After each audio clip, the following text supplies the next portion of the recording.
Which MRT station is this property at? Wrong! This will not be the question you should be asking moving forward. Imagine a time in the future when expression close to an MRT station isn't quite as meaningful as it once was. Why? We are discussing not only accessibility, but a whole new category of urban connectivity, where proximity to the correct train line is just as important as proximity to a train line. Well, the secret often lies on the ground, literally. Now, grab a seat, because we'll take you on a journey through the world of MRTs and real estate prices. As Singapore infrastructure continues to evolve, I want to walk you through some of the most fascinating projections regarding upcoming MRT lines. Take note, these aren't just wild guesses, rather they are thoroughly researched forecasts that have the potential to change the way we view real estate in the years to come. You want to stay all the way to the end because I'll be using a research tool that we developed to analyze what is the price impact it has on property when you are near MRT. Do you need to pay an extra premium when choosing a property very close to the MRT? Also, which has higher price growth margins for properties nearer to MRT compared to those further away? What do you think? Share your views in the comment below. Now, to have a clearer understanding, we'll implement the REI method and break down this video into two parts. Number one, we're going to examine the specific impact of the downtown line, Thomson-East Coast line, as well as potentially cross-island line on property values by comparing price trends before versus today's prices of the MRT access. The goal is to assess whether the presence of MRT line created a significant price differential, and if so, how this has evolved over time.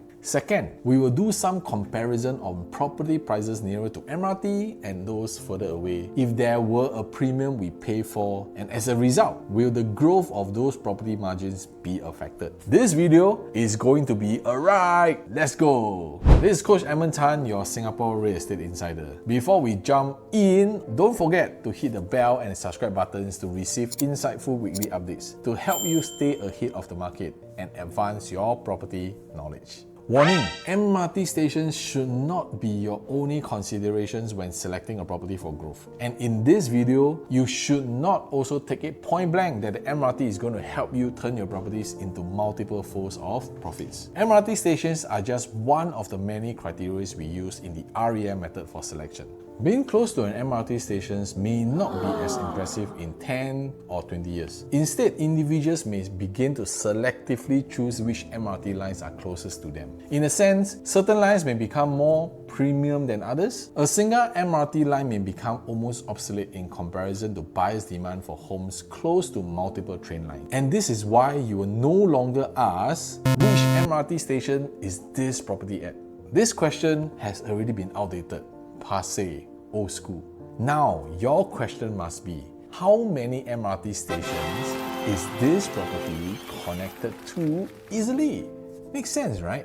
So the question now is, what really happens to a development's existing value when a new MRT station is announced and built within the vicinity? Now, I'll be presenting a list of before and after pricing scenarios based on affected developments along the downtown line and the newly opened Thomson-East Coast lines, which is now fully constructed and operational. And we're going to use it as a guide also for the latest cross-island line. Are you aware there is a new cross-island line in the making right now as we speak? Yes, even while we just completed Thomson-East Coast line, this cross-island line is undergoing construction and is only going to be massive. With this additional line by 2030, we will deep dive with research data and numbers to guide us what we can see instead of guessing. What do you think? Do properties nearer to MRT perform better than those further away? Comment your answers below. No right or wrong answers. Research and looking into the future is what we do on a daily basis to guide homeowners like you to navigate through property market. We know you have your family, you have your work to really dive into the research part. So that's why we are here to do the job in your selection. Scan the code somewhere to get in touch so we can provide you a second opinion, be it selling or buying. And you want to stay till the end of the video because we are going to answer a few burning questions using data and numbers. Subscribe to us if you have not done so. It will help us a lot. Thank you for your support. So we're going to do a top-down approach by studying some of the properties around those MRT lines and what the impact of prices they had before they were built and today's price differences. A disclaimer that this is not the only factor to determine for the property's growth, as market conditions does play a part. So we want to do our very best to be as impartial as possible, even highlighting the market situations during those times as well. Downtown Line officially opened in 2013 amidst the cooling measures where affordability is largely affected due to changes in TDSR and LTV, sending shockwaves around the market, resulting in a slowdown. So let's study the numbers for the Downtown Line using a 5 years timeline as a guide, and we're going to use the opening year as a reference point. So coming to our pro trend, what we're going to do is we're going to compare the overall price index over the period of the opening of Downtown Line versus the actual stations and the projects near the Downtown Lines. How are they performing overall in terms of the trend? So as per usual, we go to pro trend, and let's start looking at MRTs, all the MRTs that is within 500 meters away, okay? And we're going to pull out all the different projects along the entire Singapore's MRT line, and we're going to see how the trend and performance has been for the many years since the opening of Downtown Line. So with this, we are able to actually plot out the data, and we're able to pull out all the transactions, not only just in terms of the districts, but also the specific properties at the same time. So for here, we're just going to click on all districts. We're going to plot out the chart and see how it performs. Here you can see that the period of Downtown Line opening is actually back in 2013. So we're going to pull this out a little bit more. And for the, let's rename this under price index. Under price index so that we can see it easier. All right, so then next what we're going to do is we're going to compare Downtown Line, all the projects around the MRT stations in Downtown Line, and what we can do is we open up Pro Trend again, and this time now we're going to just use the MRTs that is specifically to Downtown Line. So we can actually choose a different type of MRT lines here to be more specific. So let's click on all downtown, and we're going to shift this to just 500 meters away. So what this does is it basically pull out all the different districts and all the projects around Downtown Line MRT stations, and the projects are all within 500 meters away. So with this comparison, we're going to open up and pull out the trends again, and let's rename this as Downtown Line. So from the data, you can see that ever since Downtown Line opens in 2013, let us take a look at how the properties are performing in terms of growth factor over the 5 years period. And here we also want to open up overlay in terms of pricing. Okay, we want to show the PSF as well as whether there's a world event and cooling measures. Why do we want to do this? Because sometimes when the transactions are growing or maybe they are decreasing, it may be due to different events like world events or even cooling measures. And this has a lot of relevance for Downtown Line specifically because when they are open, the cooling measures was just kicked in, and you can see it back in 2013. That's why we see a sharp drop in terms of pricing. So let us take a look at for the 5-year period after they opened since 2013, how has Downtown Line performed? So what we can do is we can just click on 2013, and 5 years later will be 2018. So here you can see that actually during that period, even though there's a new MRT station for Downtown Line, the performance of the properties around Downtown Line actually drops about 5%. And while the surrounding other properties in other locations of the other MRT stations are actually growing at about 13%. So this also highlights that cooling measures or world events do have an impact in terms of our pricing and the growth potential of our property. But the interesting part is if we continue to track this for the next 5 years for our Downtown Line, you can see that, let's plot 2018 onwards, and we're going to plot it to 2013. What you can see is that actually for Downtown Line over the next 5 years after they open, they're actually growing at a 37.5%. And the average price index during this period are going at about 25%. So this is also another unique data points that we use to analyze to determine actually are there any factors affecting our property prices just solely because of MRT stations. It's important to remember that 2013 was a year of cooling measures, which likely slowed the rise in housing prices overall. Is there a chance that the initial hype surrounding these properties was excessive? Possibly, but I would say the impact of cooling measures crushed the convenience of the MRT line here. Cooling measures 1, MRT line 0. Buyers may not have been as willing to pay a premium when cooling measures were implemented because the expectations of the new MRT line may have already been factored in by the time the stations opened. You can see from the chart that there was a significant increase before the opening of the stations. Will this also happen to the other MRT lines? Share in your comment, yes or no?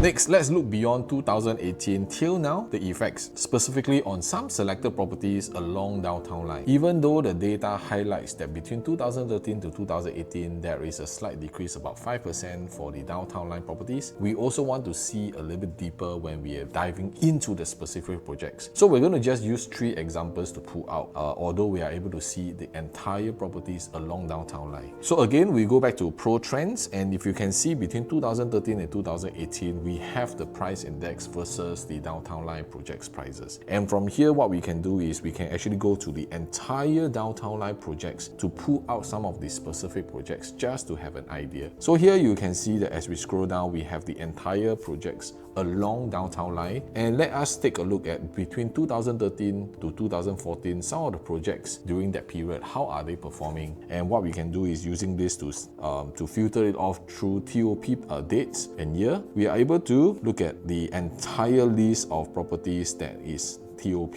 during which period of time. So for this example, we are going to pull out some properties within 2012 to 2014, and what we want to do is kind of select different projects at different locations just to have a sense of what the data are telling us. So in this case, what we want to do is we're going to pull out one of this property, Trilight. Okay, we're going to select Trilight at Newton, which is a freehold property at D11, TOP about 2012, and the next one we're going to do is Gallador at Stevens Road, and this is also a freehold property. And the next one we're going to pull out is something a little bit of the outskirt, which is in 2014. We may want to just pull out Waterfront Go.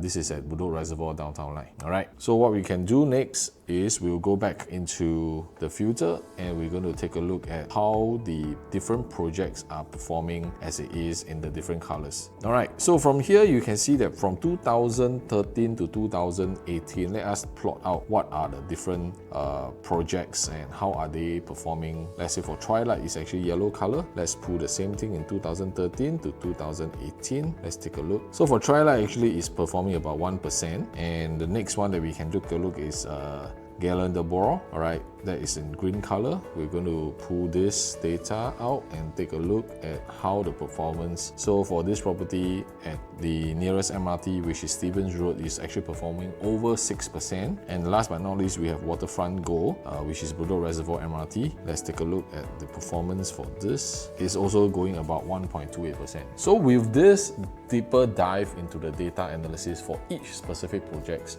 we are able to have a sense whether the overall prices in downtown line actually reflect some of the project's specifics. So today, when we want to dive into research and data, we don't just look at the surface, we want to go in deeper into specific projects, and that's how we have access for this to help you make better informed decisions. So is MRT really an important factor towards growth in our property based on this? So the interesting part is when we look at the older Circle Line period where cooling measures was not in place, the results are also somehow similar. So let us take a look and study this deeper. Again, we'll go back into Pro Trend, and this time around we want to cover how the average prices and the price index for properties around the MRT within 500 meters, how are they performing when we match it up to the Circle Line MRT stations projects. So what we will do here is let us take a look at the overall price trends again. This time around we're going to select all MRTs and within 500 meters to take a look at the entire projects that is available along the MRT stations. So we're going to select all districts and we're going to add this in once again, and this time round we're going to rename this as price index. Next, we want to select Circle Line, and this is how we are able to pull out the data to compare the projects along Circle Line versus the entire Singapore's MRT line. So this time we were able to choose the MRT stations 500 meters away, and we're going to unselect everything because we're going to just choose Circle Line as a total. So this will give us a good data analysis of the Circle Line projects. We're going to rename this under Circle Line again. Okay, so you can see that the data here plots out that actually the trends are also climbing at the same time. Fact of the matter is Circle Line was actually constructed and opened during 2009, where the financial crisis actually happened. So let us take a look as whether the financial crisis has an impact in terms of the prices as well. So we can actually pull it back to 2006, and this time around we want to start the starting point from 2009 for the next 5 years. Let us take a look at the entire price index in 2009 first, which is the blue color one. So we're going to plot it in 2009, and for the next 5 years, it will end off at 2014. Here you can see that the overall market generally still climbed to 46.75%, and let's take a look whether Circle Line has any impact here. So actually the Circle Line went up also 50.36% regardless of the financial crisis situation. So this is something very unique that we are seeing, that later on as the 2013 cooling measures comes, it has actually some impact on using the MRT lines, but in the past for Circle Line it actually does not. So for the same thing that you can actually go into deeper study into the specific projects along Circle Line to determine what is their average pricing, and we are able to pull out the data like how we have shown you during the downtown line example. The fact was that there were some forms of global market impact or cooling measures in place whenever the MRT lines are coming up. So those events could have dampened the growth during those periods. We have downtown line against 2013 cooling measures. We also have Circle Line against 2009 financial crisis. Like what you're watching so far? How about giving us some likes and love so we can continue this journey of empowering more others like you with families like yours to learn about property and bridge the knowledge gap. Are the research and access into data and numbers giving you a better view of what is happening? And this is what we do on a daily basis for our community, as they too will gain access to such tools to help them in their property journey. What we want is to get you clearer in your understanding with numbers. Hey, numbers cannot lie, right?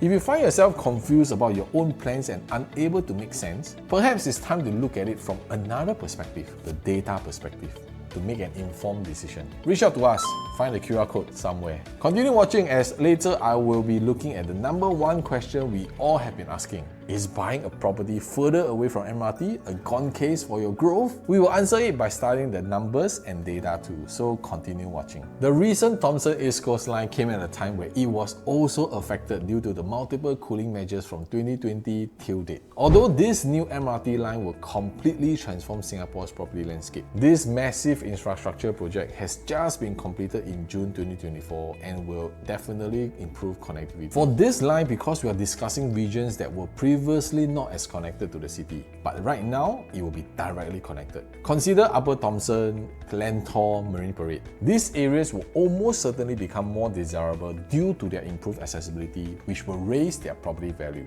What's your guess on the performance? Let's take a look at the numbers and trends. It's still immature to see how the properties are going to perform since Phase 2 was just completed and the build-up demand for it is very real. And let's be honest, it makes sense, right? Convenience is king.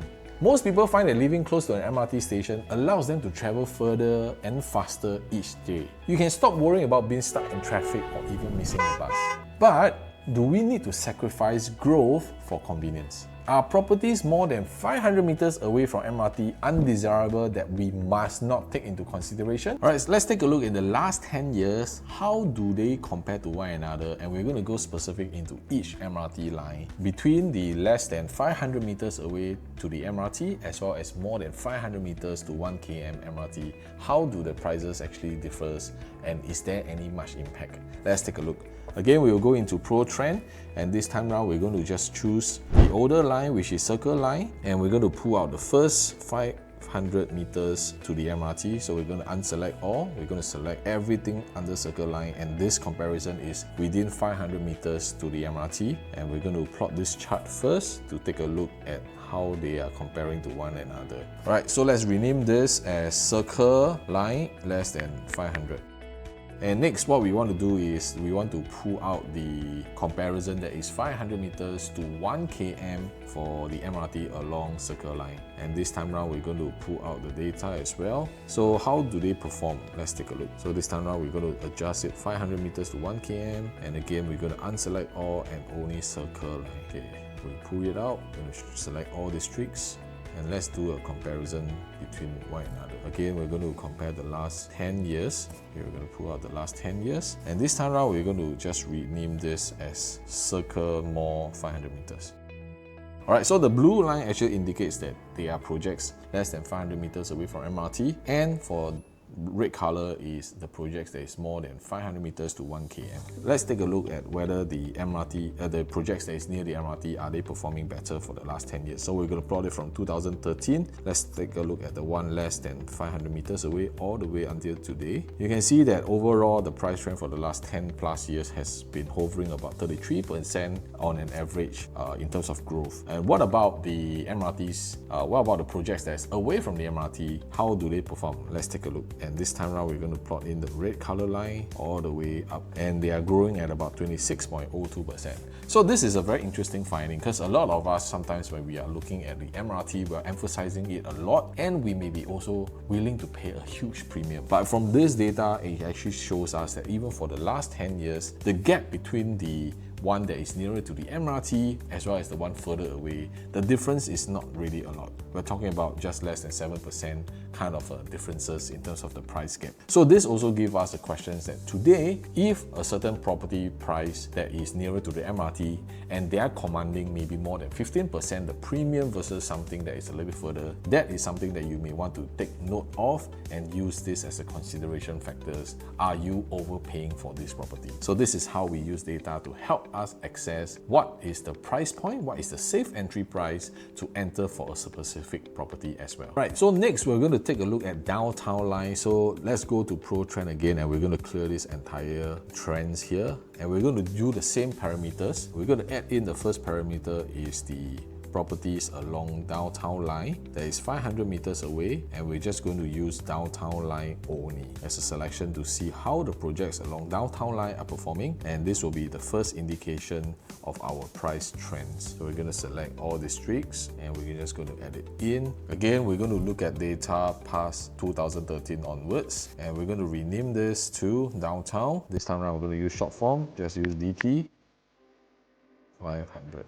Okay, cool. So the next thing that we're going to do is we're going to plot in properties along downtown line that is more than 500 meters to 1 km. And again, we're going to unselect everything because we're only going to choose downtown line as the reference point to see how they match up against each other. So what do you think for the results for the downtown line? Will the 500 meters, less than 500 meters projects be outperforming the more than 500 meters away projects? What do you think? So let us take a look from the data again. So again, we're going to plot it from 2013, and for downtown less than 500 meters, they are in blue color. So let's take a look at that until today. How is the performance growth? So surprisingly, for downtown line, it's growing at about 17.2%. And let's take a look at the one that is further away from the MRT. Wow, do you see a huge difference? So this time around, the thing has already changed. For the downtown line, that properties that is nearer to the MRT, actually they're only performing about 17.2%, while else the properties that is further away from 500 meters to 1 km away from downtown line are actually performing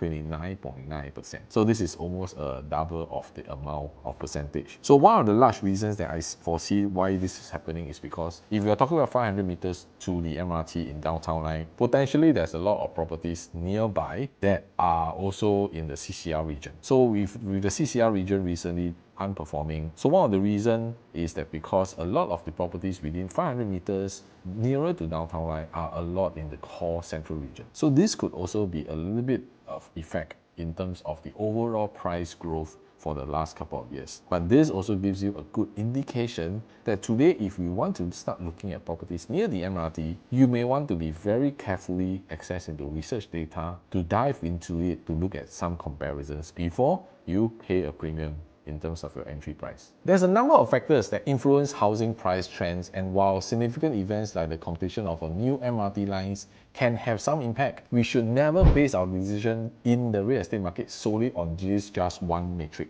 To put it another way, it only takes 5 minutes to walk from your front door to the MRT. This is the premium that being close to transportation infrastructure brings. For the convenience of reduced commutes, improved accessibility, and the resulting improvement in lifestyles, buyers are more than willing to pay more. But here's the kicker. how much more are we talking about here?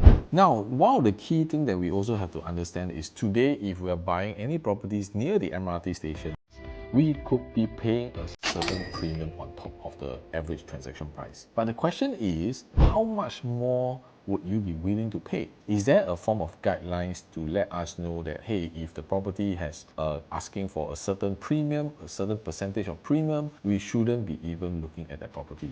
So using data, we want to try to do our very best to do some analysis to give us a guidance of what this percentage is about. So coming back to the chart, in our pro trend, that you can see that for downtown line, for the less than 500 meters away, we're talking about the blue line, and any of the projects that is 500 meters to 1 km away from downtown line, they are in red color. So here what we want to do is we want to add a different overlay right now, which is PSF. So from a PSF perspective, we can have a basic understanding about how much more the MRT, how much more the projects near the MRTs are commanding, and that will give you some indications of differences. So let us take a look at 2013 from a price gap perspective between those that is away from MRT to nearer to MRT differences, because here you can clearly see that the per square foot area, and what we can do is we can just plot in here, and you can see that there is a premium of about 8.13%, and we can do the same thing across all the different zones, all the different years, to kind of give us an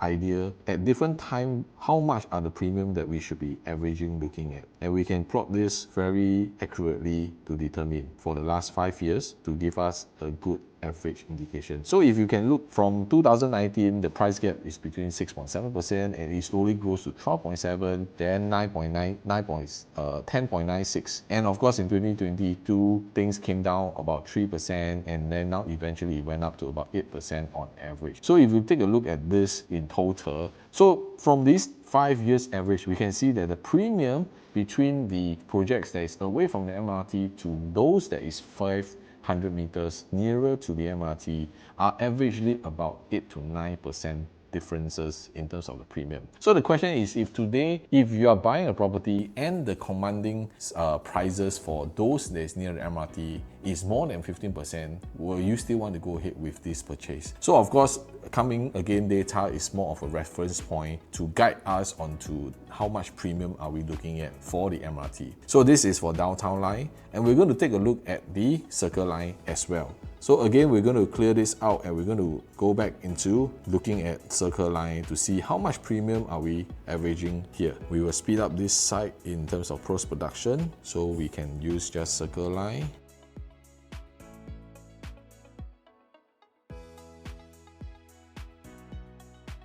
So here you can see that for the blue color, we are talking about projects that is within 500 meters away from the MRT, and the red line shows that it's projects more than 500 to 1 km. And let's take a look at the price gap between the premium that you will be looking at in different years.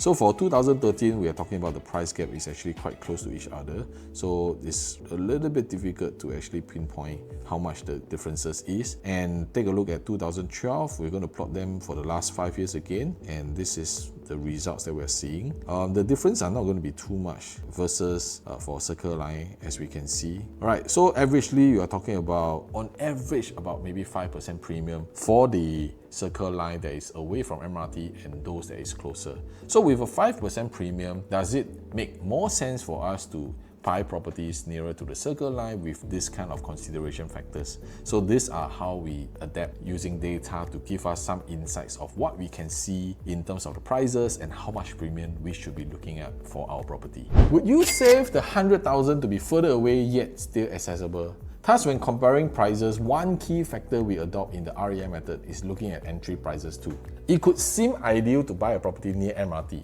but if the price gap between those are too much, then is it still worth it?